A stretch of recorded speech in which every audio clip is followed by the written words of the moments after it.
Now. Oh, there you go. Now. I don't know what's going on. This thing did an update and let's see here. Man, it's gonna be challenging today to see. It's gonna be interesting. Let's put it like that. Cause right now, I'm gonna play something in the background. Hopefully, I don't get banned or anything. Hopefully the stream doesn't go down. I just want to see if the audio is going on in the background. Okay, so I think if we take phone calls, everybody's gonna be able to hear it. We shall see. But anyway, shout out to all of you. Thank you for dealing with this technical issues. Shout out to Baltimore Boy 410, Go Man, Venomous, Johnny William, Aaron. Thank you. And look, yo, we're getting ready to talk football. Let's be honest. Now, we're knocking at that door. On things to actual football, right? Rookies were supposed to report today, and my understanding is they reported, but they only reported for, hold on. What the hell's that? Okay, so they only reported for the COVID test. Oh shit. Okay, guys, I apologize if you hear that noise. I see it's a storm. I'm dealing with a storm right now, so I apologize for the sound. Anyway, so it was for the COVID test, and at least it's something. You know what? I'll take it. All this. But let's start talking. Hopefully, you guys saw the video from yesterday, the live stream. If you haven't subscribe to the AFC North talk. It was me, Quincy, Tony, and Ace. We're gonna do ranking of all positions on the division, right? But let's start with this. No preseason, yo. I was afraid that this might happen. I was afraid that this might happen. Again, I apologize because this thing is loud. Hopefully, it's not too bad in your end. So I was afraid that this might happen. No preseason. I was hoping 2 games, right?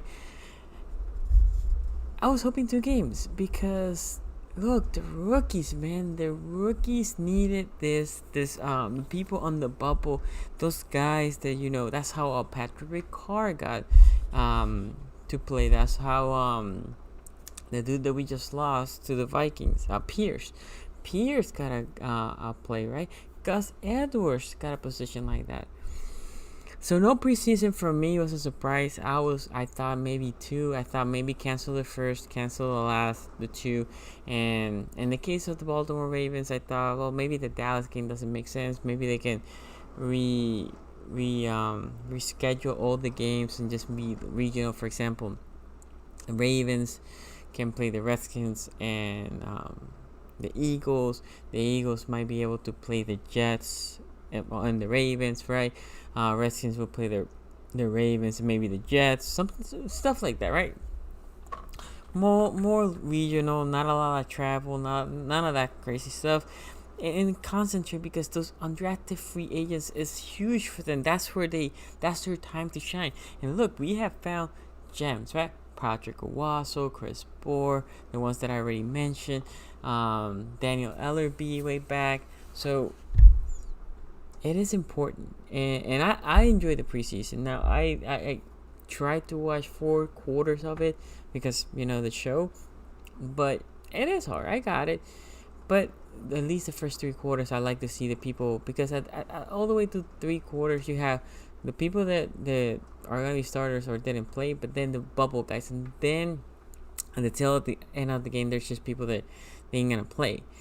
So no preseason games is huge for me. I think I personally think it's a mistake. I'm afraid that obviously COVID is a big issue, but I'm afraid injuries can start happening. Practice are not gonna be as normal, especially at the beginning.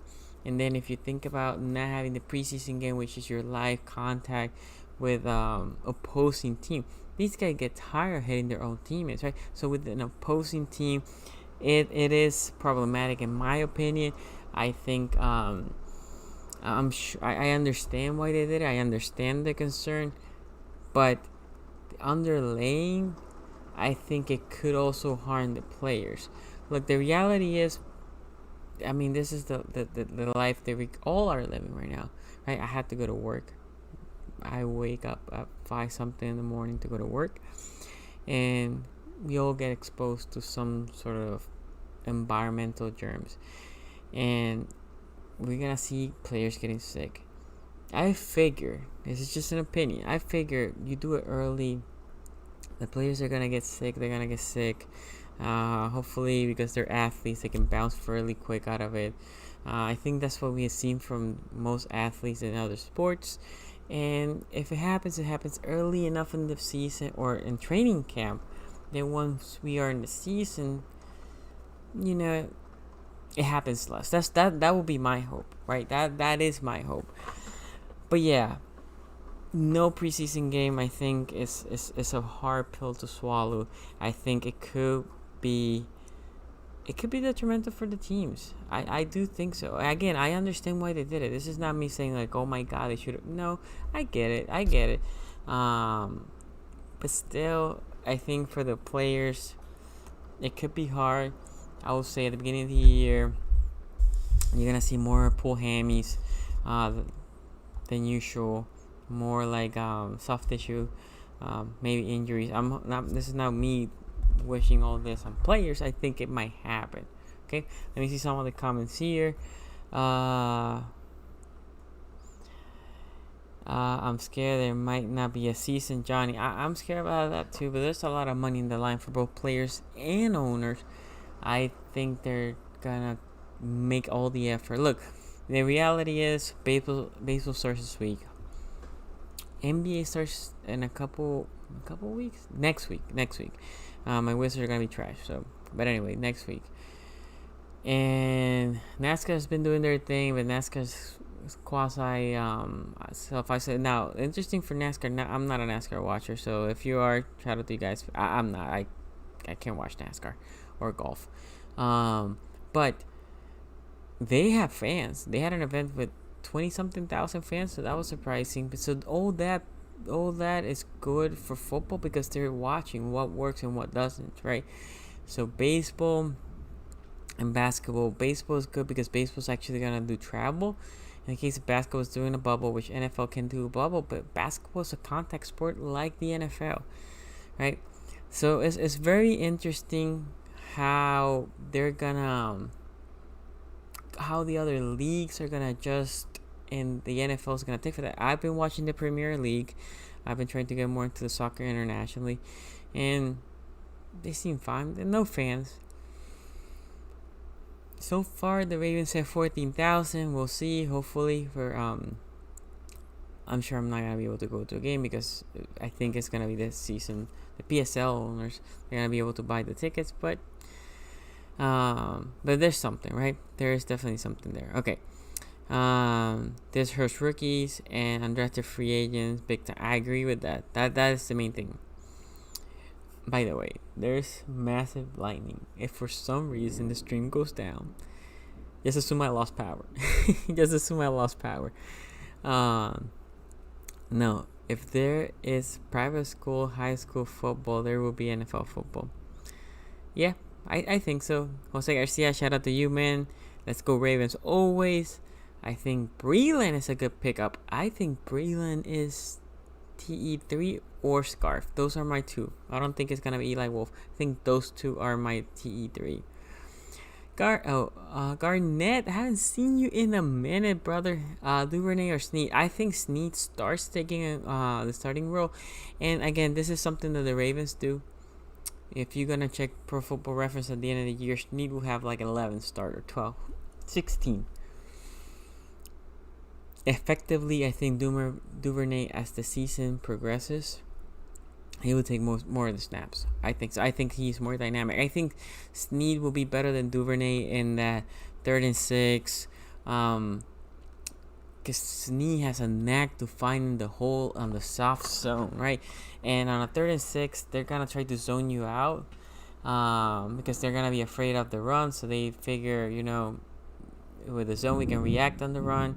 So at that point, Snead is great because again, Snead finds the soft portions of the zone, and he usually falls forward for the first down. So I think Snead is going to be situational. Duvernay is going to be the main guy, I think, as the season progresses. Goman says, well, we win almost all our preseason games anyway. That's true. That is true. Didn't the NFL say earlier this year they will push the first 2 weeks of the season to the end of the season if it got bad? I remember hearing that somewhere. Okay, I think that is a possibility.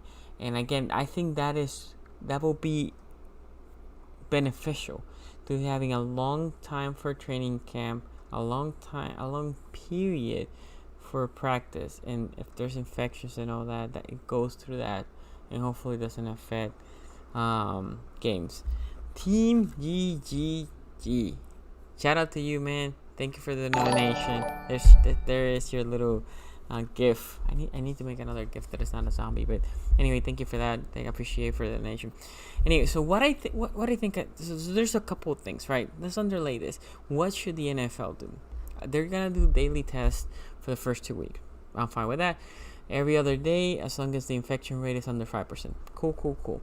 Right? But I think this is the year. I think the roster was gonna get expanded for 53, and if I'm not mistaken, 12 practice squad guys. Okay, I think the active rosters, not on game day, but like the roster per se, for 53, it should go all the way to, I don't know, probably 60. And the reason why you said Sunny, but you can extend practice squad, yeah, but those players can be snatched, right?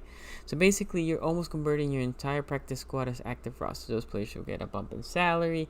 Problem is, and we'll talk about that, the revenue and all that.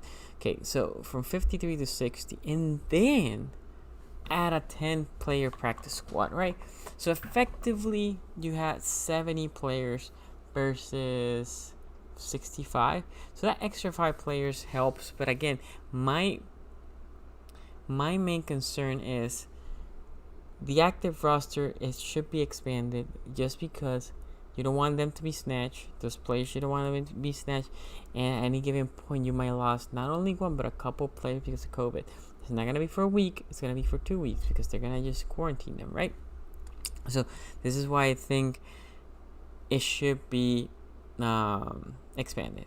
The roster should be expanded. Should go to 65. I'm good with that. Let me see. This is from Garnett. Garnett also says Snead is the perfect backup receiver. That's nothing special, not fast, not great roster, but just get open. Yes. If they do that, we will open the season against the Chiefs. That could benefit the NFL. But Jay, I think what the NFL wanted to do was essentially taking the 16 games and slide it for 2 weeks. You see what I'm saying? So still play 16 games, but just delay the start. That's what I understood. I could be wrong, but that's what I understood, okay? So instead of whatever, September, start of season is September. Let's see, September 13, I think, is the start of the season this year. So I guess the 10th is the first game. That Thursday will be the 24th of September, right? That's my understanding. I could be wrong, but that's what I understand. Okay, so that's the first thing that I think the NFL should do. Second, which is also important, is there's a rumor that they want to cut the salary cap from 40 to 60 million. That is ridiculous. That's huge. That would affect the Ravens and other teams that are contending. Could benefit the lesser teams. But biggest problem for me is I'm very pro player. And I think it would affect the players that are coming to free agency. So what I think the NFL should do is just freeze the cap, whatever is 200 mil, freeze the 200 million cap for, I don't know, 5, 6, 7, I don't know, whatever years they need to, instead of going down and progressively up, it will be flat. Yes, this will hurt the owners as well.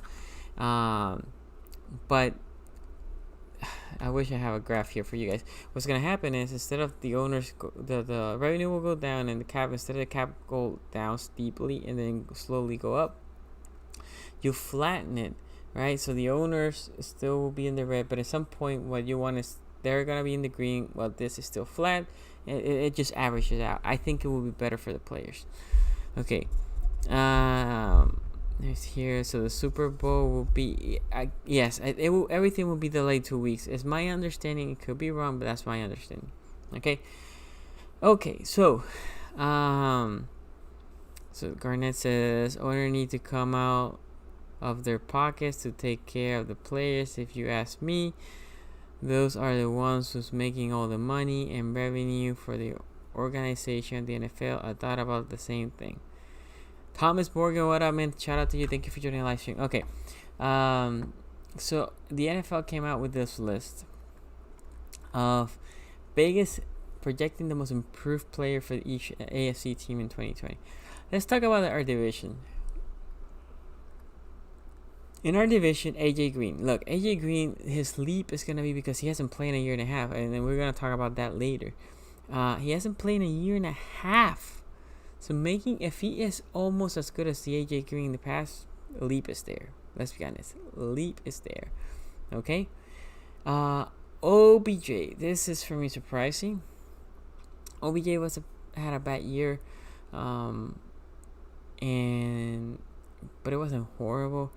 Big thing with OBJ is if he's having a great year, that means, in my opinion, somebody's going to be pissed off. Like if he has a 14, 13, 1,200 yard year, that means Juice might not be eating. That means Hooper might not be eating. That means that they might not be running the ball well. I don't know. I think Cleveland, the best scenario for Cleveland is to distribute the ball, and they're all floating between 800 to 1,000 yards. And they run the ball, set up play action, all that. Deonte Johnson, I actually agree with that. I think Deonte Johnson, and I explained this yesterday. Deonte Johnson is, I think, the wide receiver that, in my opinion, is going to be wide receiver 1. It's not going to be Juju Smith-Schuster. Juju Smith-Schuster needs a good receiver on the outside for him to be a good slot corner. As I was explaining yesterday in the AFC North Talk, and again, if you haven't subscribed, check that channel out. Tyler Boyd didn't have AJ Green. Tyler Boyd rose to the occasion. Juju Smith-Schuster didn't have AB. I said before the season started last year, Juju Smith-Schuster is gonna be, it's not gonna be as good because teams are gonna game plan for it. Boom, it happened. Okay. What Juju Smith-Schuster needs to go back to when he played well is for Deonte Johnson to excel on the outside as an outside receiver. That takes some of the pressure out of the slot, out of him, and he can thrive. Juju is not a number 1 receiver. Let's start with that. Juju Smith-Schuster is not a number 1 receiver. I would say the same thing about Calvin Ridley, by the way. Calvin Ridley is not a number 1 receiver, but having Julio Jones, that makes him excel, look better. And I think this is the same case for Juju Smith-Schuster. Now, Deonte Johnson should be the biggest leap, and if he does, again, it's going to benefit. Sorry about that. It's going to benefit Juju Smith-Schuster, okay? Now, for the Ravens, who do you think they put for the Ravens? They put Mr. Hollywood Brown. And this is what they said about Hollywood Brown. We have already seen glimpse of what Hollywood can do when Lamar Jackson wants to find him deep. He got 3 touchdowns on 6 deep receptions and 15 such target as a rookie in 2019. No other Ravens wide receiver have more than 3 total deep receptions on the season. Baltimore's deep passing game forecast to improve in 2020, which will mean greater opportunity for Brown. That's all true, but not only that, the Ravens also found Brown intermediate plays and on the drag routes and all that, because Brown excels when he has space. Now, what you hope for Brown, and he bulked up for this, is he doesn't shy away from the content, right? That's what I want to see from Brown. Anyway, I would like for you guys to let me know who you guys think is going to be the player that makes that leap this year. Who's going to be that player that is going to be the most improved Raven? I actually agree with Marquise Brown. I think Marquise Brown is going to be that player. Now, I will say here, man, I'm going to lose the tweet. had a tweet here from one of you guys that said, who are the 2 rookies that you're most excited about? Look, in my opinion, it's Duvernay, and I want to see Patrick Queen, because if Patrick Queen becomes a great middle linebacker, this defense has no holes. Right now, the biggest hole is middle linebacker, and you're like, well, we just draft Queen? Yeah, he's a rookie. He is a rookie, right? So it's hard for me to put all my eggs in the basket of the rookie. If he performs, done. He did. Look, our D-line is scary and has depth. Outside backer, that's the second biggest weakness, but still, Judon is ready to eat because he wants that payday. We'll see what Bowser does. I thought Fergie last year progressed well, and McPhee as a rotational guy is pretty good. The middle linebacker questions, right? Fair. LJ Ford played decent with us, but then you had 2 rookies that we don't know. I know. I love him. I know you guys do too, but we don't know. Then secondary is just stupid good, and then the safeties are really good as well. So big hole still middle linebacker, with a second hole being outside linebacker. I'm surprised they haven't bring a Matthews, even if they got him, because at this point he's gonna be cheap, but whatever. Jay Will says Hollywood or Boykins. Aaron says Lama, and I got it. I think I can put Lamar as the biggest leap, because it's hard to leap for an MVP year, right? It's hard. Okay, cool. So I was trying to confirm with this guy. I'm hoping to have an interview with him. He's looks to be one of the trainers for Jimmy Smith. Jimmy Smith looks like he's ready, man. Woo, he's ready to eat. Anyway, Jay Will says, if Lamar takes another lead, the league's gonna be in trouble. Hell yeah. Which, again, I think it's not gonna happen. I think he's gonna progress, but not a leap. Oh man, Johnny, I won the Sean Elliott. By the way, if you wanna be in the show, please make sure you text at 443-292-2337. Again, text 443-292-2337, and I'm gonna put you in the queue. I already have a person in the queue, and then oh wait, no, just one person. I have a person in the queue, and then we can call back. Then I'll call you back soon. Anyway, the Sean Elliott. The reason why I want him to have a lead is because I'm not expecting him to start or be a big factor contributor, but what I want to see is a progression, him staying healthy, because next year, in my opinion, L. Thomas is not going to be here, and that's when Elliott, the Joker, can be the free safety next to Chuck Clark. So, hey, Asmodeus, I appreciate that. Can't go wrong with some good steak and potatoes. I ate some good. Shout out to Sardi's. I don't know if you guys know what Sardi's is. Make hello is not sponsored. Really good rotisserie chicken, and man, Peruvian chicken, by the way. Peruvian chicken, awesome. Okay, where was I? Peruvian chicken, and then I lost my train of thought. There's your little emoji. Okay. Let me see here. Okay. So, the Sean Elliott. Yeah, so I think the Sean Elliott is the guy for free safety. If he doesn't play like that this year, he might be done. This is his year. I always think their year is critical for a player that hasn't impacted as much. This is the year. Second years, I'm tend to be more forgiving. Okay, so last night, again, for those of you that watch, and I shout out to you guys. I remember seeing carne asada, man. They can't go wrong with carne asada.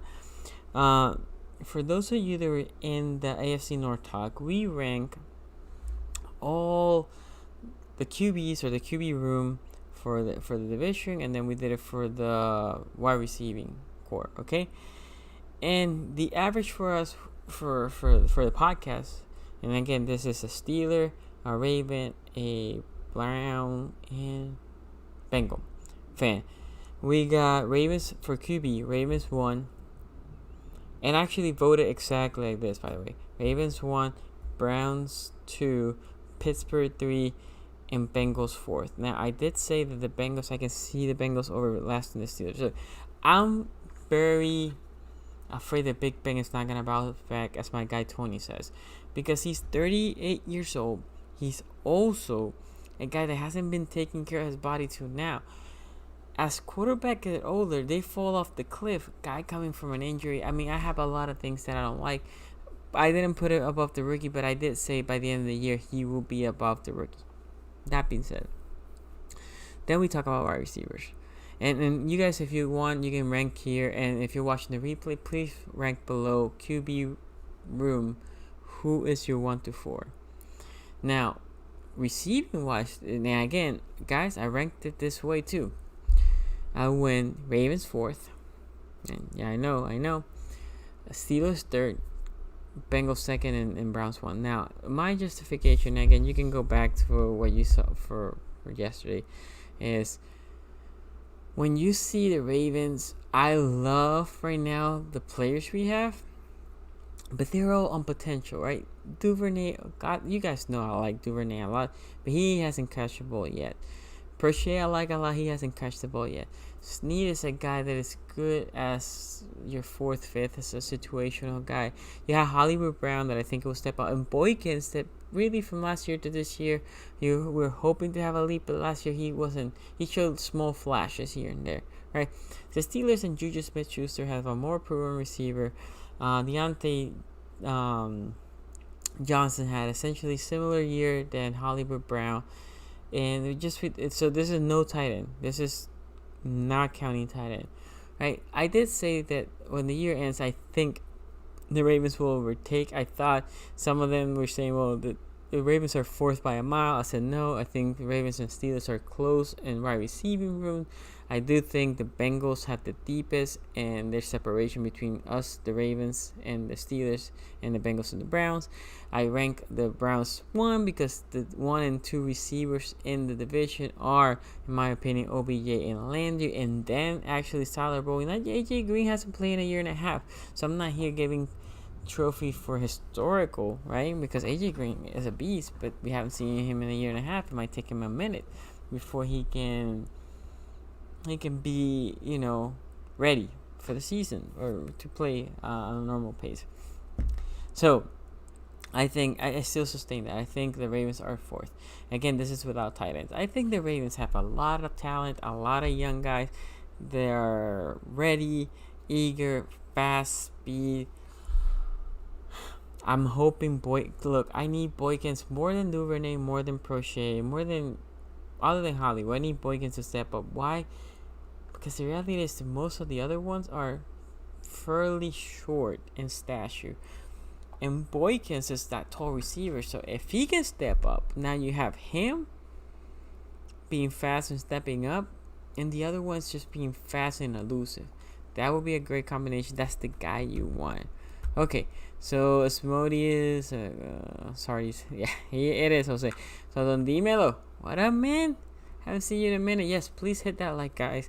I will say that my videos are not getting the views that it has been during the season, which is fine. I assume that but please share the content if you haven't subscribed, and always hit that like, and at the end of the video, if you put a comment, that also helps the algorithm, even if it is a great video, even if it is just like Sunny, I don't like it, or I would like to see X, Y, or Z, right? And by the way, shout out also to all of you to send me questions during the week. Somebody texted me last week. I always try to go back to you guys from DM, from IG, from DM, from Twitter, from Facebook, and text. I'll always try to get back to you guys, okay? Boykins gonna kill. So Nimelo says Hollywood got some great. Hollywood proved himself last year, and I think this year he's ready to. I think when we are all said and done, we're gonna talk of Hollywood maybe a top 3 in this division. They said we were stacked for like 3 years. Wait. Oh. There's an article. Yes, I got you. So Yes, they said we were stacked for but my thing is, and this is why I'm leery. Well, they're rookies. Look, think about this, and I fell into this too. I thought, and this is gonna hurt, Arthur Brown was one of the greatest picks we ever made. Arthur Brown was the equivalent of, for me, Miles Jack that I wanted, right? Miles Jack happened years later, and I thought how Miles Jack is playing, that's what I thought Arthur Brown was gonna be. And if you go back to analysts, A+. That pick is, oh my god, Ravens killed it. They took a first rounder, maybe a top 20 pick in the second round. Oh my god, look, the Ravens are gonna kill it, blah blah blah. Dude couldn't play. So we have to be careful with the expectations we have from rookies. This is why when people ask me what is the biggest hole, middle linebacker, and then the same people say, what? We just drafted our first round as a middle linebacker. Dude is a rookie. I like him, but dude is a rookie. And we have Harrison, also a rookie. Dependability in rookies is hard. I like to ease them out. Look, Ravens usually do that. Now with middle linebackers, not gonna be the case. But think about Marlon Humphrey, right? He didn't start day one. The only one that we started day one it was Stanley. But let me see. Last year's first round pick, I'm blanking right now. Damn it. Oh, Hollywood. So Hollywood started, but he wasn't getting all the reps. And Hayden Hurst, well, I guess we have bad luck injured. But for the most part, we don't say you're the number one guy, start. They make it, earn it, and rookies take a minute. Okay? So, anyway, I don't want to... We have 1,500 yards for Hollywood. I think he's going to get 12. That's my number. We have a sleeper stable from Holly. What up? Thank you for joining the live stream. I will see you in a couple of streams. I appreciate you. Dobbins. I think Dobbins could definitely be the next free rice. Look, it's documented that I'm 0 for 2 in this. Meaning, I didn't want Mark Ingram 2 years ago, and I explained my reasoning. Not that I don't like Mark Ingram, and he played great last year. My point was that $5 million could have been invested, for example, in my opinion, in Zadarius Smith or somebody else, right? In a position that was more of a need. And if that would have happened, I would have had less problems with Dobbins, right? Now, we got him. I love the dude. I love especially his leadership. I love his personality. Again, it was more. We have Gus Edwards. We drafted Justice Hill back then, and we had Dixon. I thought that running back room was good enough. Anyway, Mark Ingram was excellent for us. Okay, and guys, I will never shy away from a take. I will have bad takes, and it's normal, right? But JK, the reason again why it was because at that point there were players that I thought it would have been better fit and need for the Ravens versus J.K. Dobbins. Now, Dobbins is a hell of a player, and EDC, I have faith and he has done great. But J.K. Dobbins is a guy that essentially is a younger, better version than Mark Ingram. But Mark Ingram is $5 million against the cap. Now, what it allows you to do is saying, Dobbins, this year we're not going to put as much of a load this year on you. You're going to split-ish with Ingram. And then Ingram next year, dude, I'm sorry, but you out. You out. We need to say that's $5 million because Stanley's going to eat a big portion of the pie. I don't know if we're going to sign Judon, but also they are other players like Humphrey going to the 5th year next year that you want to sign, okay? So, J.K. Dobbins makes sense. In my opinion, it was a year too early to draft that type of running back. Now, that being said, that point separate because I know a lot of people when I picked Dobbins like, dude, but you didn't like the pick. This is my reasoning for not liking the pick, not the individuals, the position. Now, that being said, I think Dobbins is an excellent running back for what we do. Dude is strong. He has in my opinion, has a low point frame. He's built kind of like Ray Rice. I think he's a little bit taller. Good hands. He can break tackle. He's strong, dude. And I saw some pictures of him. And yes, at this time of year, everybody not named Big Ben looks good. But the dude, I think is gonna kill it. I think he's gonna split it with Mark. And I think they're gonna sprinkle Gus, and I think Justice Hill. I think Justice Hill might just be a special teamer. But yeah, I think the big thing is now you have both of them. They can catch out of the backfield. Both of them, they can break tackles. Both of them can run between the tackles. Both of them can run on the outside. But Dobbins is younger. Dobbins is a future. Dobbins is cheap.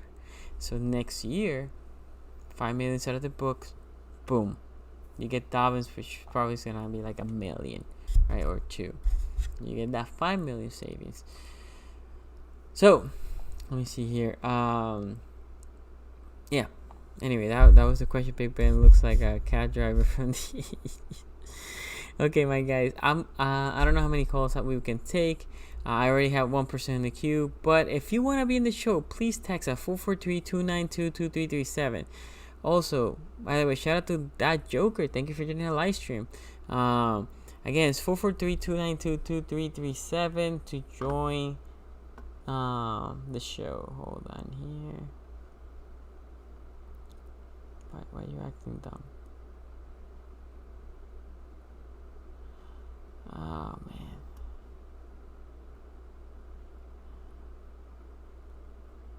Hold on. For some reason, it's not letting me. What are you doing? Hold on. I don't know why this thing is acting stupid now. I found. No. There you go. Hopefully you guys are reading or hearing the ringtone or the ring. Hello? What's up, man? Hey, what's up, Asmodeus? Shout out to you. Thank you for that donation, by the way. Hello. Can you hear me? Uh-oh. I'm telling you. Oh, I see. Asmodeus, can you hear me now? Oh, man. Okay, hold on, my guys. We are having some technical difficulties. I don't know what's changed here. I also saw my daughters playing on my computer, so that's never good. Okay, can you hear me now, Asmodeus? Yeah, I can hear you. Perfect. By the way, Shad, can you please thumbs up if you can hear Asmodeus as well? Anyway, I was saying thank you for that donation, man. Appreciate that. Yeah, no problem, man. Okay, so you ready for this non-preseason off-season?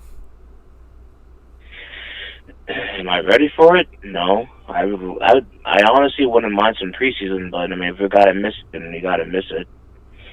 As long as there's a season, right? I want some football. I know, man. Do you watch baseball or basketball or any other sport?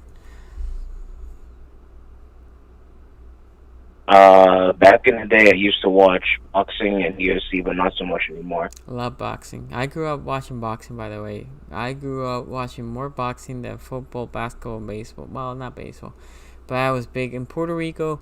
Again, for those of you that don't know, I'm from Puerto Rico. Man, we celebrate all those Puerto Rican boxers. Woo, man, I'm big.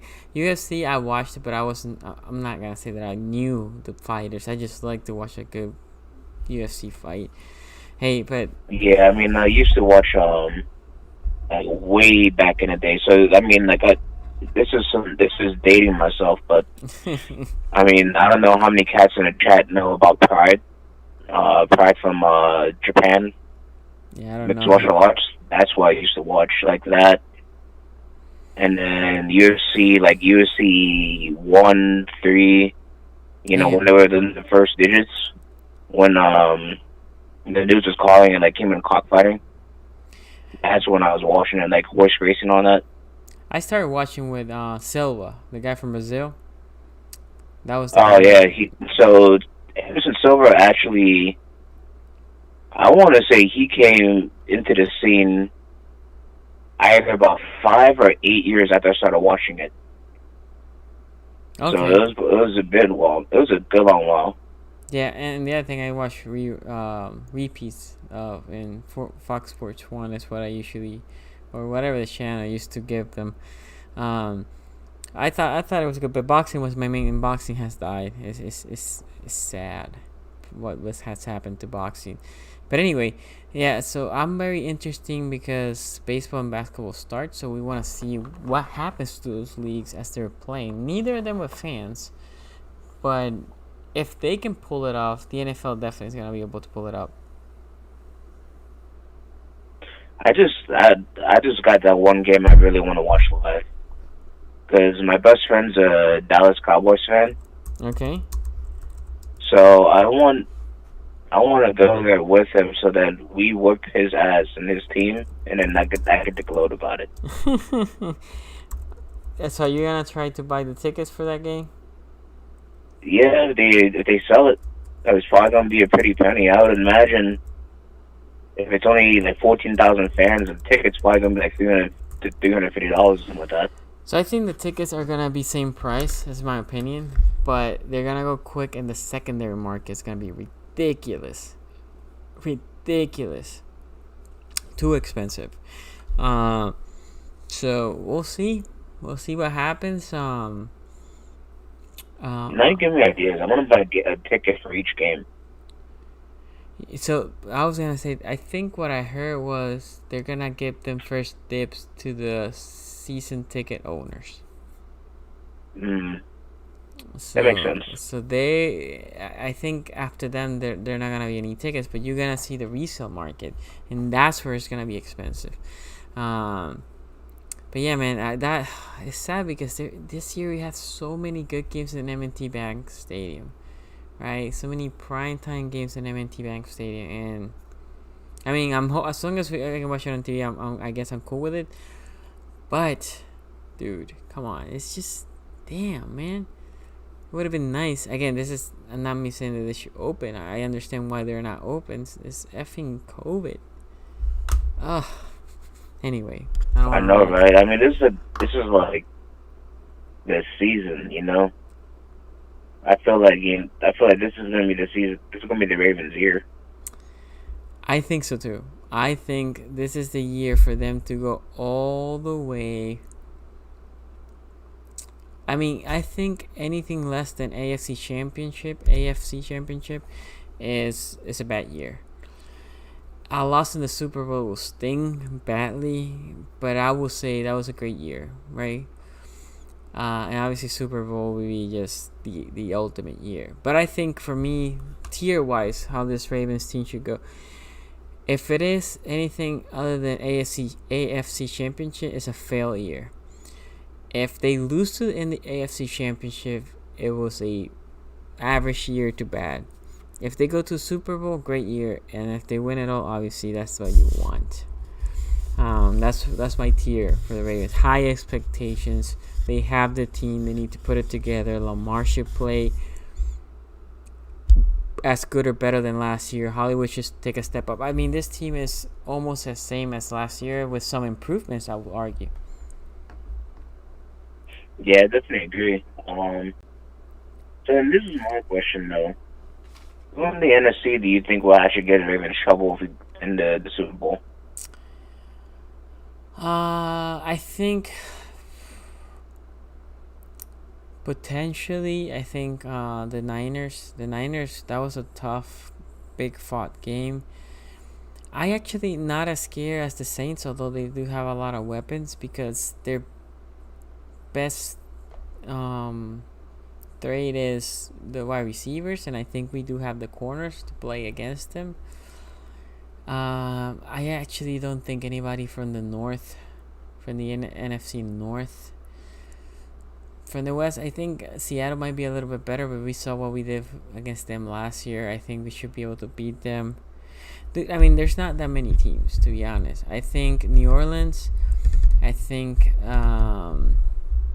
what do you call this? San Francisco. I'm not even sure that the Buccaneers are going to be that good, to be honest. I think they're going to be good, but Super Bowl good, I'm not sure. And I think we had the corners to face them, and we know how to play against Brady, right? It's not like he's an unknown for us.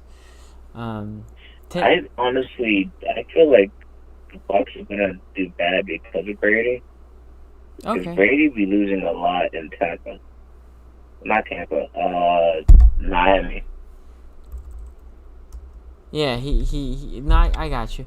But to be fair to him, division games are special because that division knows you great.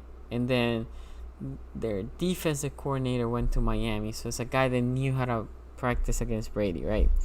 But I understand what you're saying. I just think it's a team again that needs to click. Gronk, I don't know if Gronk is gonna be Gronk, but look, I'll put Jimmy Smith on Gronk. I'll put Marlon Humphrey on Evans, and then I put Peters on Galloway, and whoever they want to throw in the slot, I'll put Tavon Young. And the running back situation is their weakest trait, and we have great D linemen in my opinion now. And their offensive line is good but not great. I'm not that scared of them. And their defense is good, but I think our offense is great. Yeah, I can see them getting the playoffs. I don't see them doing much else. Yeah, I think they're gonna be good, but I don't think they're gonna be Super Bowl good. What do you think they're Super Bowl good? You saying do I think they're Super Bowl good? I'm asking. Yeah. Oh hell no! I don't fall into the hype. Yeah, I agree with you. No, I mean like, so the one thing that I was talking about all season long last year is that Brady did not look like Brady. He didn't. I understand he didn't have the weapons that he usually had, but the thing about Brady in the past 20 years he's been playing is, sure, he has some really good weapons, but I would argue that there's some years, within 20 years, you're not going to have the best weapons every year, 20 years. But every single year, in those past 20 years, everyone, even if they were mediocre at best, he made them look great because he was that good. Yep. I didn't see that this year. Yeah. And I mean, it's not even a write-off for him because he's the GOAT, but he's just old. He's getting old. Yeah, and the big thing for Brady also is he doesn't push the ball down the field as much, and that's where those two receivers live, right? He's used to shorter passes, intermediate passes, and Tampa likes the long ball. That's what Jameis did. That's what they thrive. So we'll see. Yeah, and I mean, my other thing is that as great as Gronk has been, he's also pretty injury prone. Injury prone, and he took a year off, and he's not as big. No, you look like a normal guy back when I was watching him in like that awkward WWE show. Yeah, no, he definitely lost some thickness and injury prone, older, and took a year off. I don't know. Again, yeah. I think they're gonna be good. Again, this is not me bashing the Buccaneers. I think they're gonna be good. I don't think they win that division. I think the Saints win the division. I think they make the playoffs. Maybe winning the wild card, but then they lose. That's what I'm thinking. Yeah, I think we're in the same boat. I think we're in the same thought for them. Yep, agree. Anything else, Mr. Asmodeus? No, thanks for having me on, man. Oh man, as always. Appreciate you calling, bro. Yeah, man. Have a good one. Take care. Okay, let me address a couple comments, and with this, we're gonna close the stream. It'll be almost for an hour. It's a pretty good stream. I agree with hold on. Somebody said it here. Billy Madison. We cannot overlook anyone. Amen. We can't. No overlooking no one. Nobody. But I also agree with Gomez. I think Cincy is gonna be better when the season ends. I think Cincy could be trouble. The problem with Cincy is their defense is average. The O-line has question marks again, depending on youngsters. If those youngsters perform, I like Jonah Williams on the left tackle side. If those youngsters perform, they're gonna be good. If the youngsters don't perform, done. Versus for us, if our youngsters don't perform, then your wide receiving group is essentially the one that you had last year, right? Your top three are the same as top three, and then instead of Roberts, you had Duvernay or Prochet, and those two can put the numbers Roberts did, because Roberts didn't kill it last year, right? And on the running back side, well, let's say Jake doesn't do anything, but you still have your top two running backs there, right? And you don't have Yanda, but you have Fluker, so not as good as Yanda, but still a decent guard. So offensively, if your youngsters don't produce, you're almost in the same boat. Defensively, on the other hand, it goes back to the middle linebacker. That could be a problem. Let's be honest, that could be a problem. So, but if you take the Bengals, if the youngsters in the O-line don't perform, done. Poor Burrow. Obviously Burrow, if he doesn't perform, then that would be bad for him too. The Browns are not as depending on young guys either. So the problem with the Browns that is what do you call that? The new system, right? It's the new system, practice and game situation, all that. That's the problem with them. But you from Billy, you cannot overlook anybody. Anyway, Capo Status, what up, man? Thank you for joining the live stream. I hate that the preseason is canceled. I really want to see our prospects get a chance to make some noise. Those games are important for the. I agree. Look, again, I thought they were gonna go with 2 games, and then I was like, because I heard they were gonna cancel 2 games. I said, okay, 2 games is fine. I can live with 2 games, and then they went completely down. It's like, man, even a game. I think even a game, right? For even a game that the veterans don't play or just play a series, that would have been good. Not a fan. Again, I understand the decision. I just think they could have played at least a game, maybe 2, but at least 1. Okay. Anyway, I will say shout out to all of you that joined the live stream. As football is getting and rumors and all that, please stay tuned. Please stay tuned to the channel. As the season progresses, there's gonna be more than live streams. There's gonna be also videos. Also, check out the AFC North talk. It was fun. We laughed. There was fighting between us. Usually, there's a lot of fighting with Tony because Tony is delusional Steeler fan, and yesterday was between Tony and my guy Quincy. So go check that out. It's fun. If you want a good laugh but still talking about sports and in your division, the AFC North talk. And guys, I'll see you guys tomorrow in Jonua's channel. Thank you for joining me. I appreciate you for real.